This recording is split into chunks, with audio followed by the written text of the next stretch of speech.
Hello, boss. Yes, sir. Oh, aware ka naman sa issue ng flood control, ano? Yes, sir. Si Pangulo, iniimbestigahan na yung flood control doon sa Bulacan. Sir. At maraming ang nabisto na ghost project doon ng flood controls. At kasama na nga itong si Senator Ping Lacson, inuumpisahan na yung investigasyon sa Senado.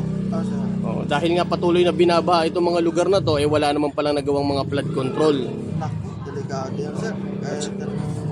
Sa kabila no, nabuksan nga itong issue no doon sa Davao kasi madalas nga binabaha sa ngayon at meron pala itong 51 billion flood control project. Ngayong iniimbestigahan na ang patungkol dito sa flood control sa Senado. Sa tingin mo dapat din bang imbestigahan itong 51 billion flood control project sa Davao? Sir, para sa akin, talagang investigasyon yan kasi napakalaking pera yan. Isa natin hahanapin yung pera niya kung nasaan yan. Investigasyon niya para sa akin, sir. Napakalaking pera niyan. Malaking problema yan. Baka hindi natin masabi kung sino kumuha niyan. Siguradong may punot dulo yan, sir.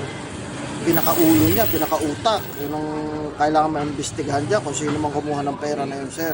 So dapat mapanagot itong mga kontraktor at mga politiko na involved dito?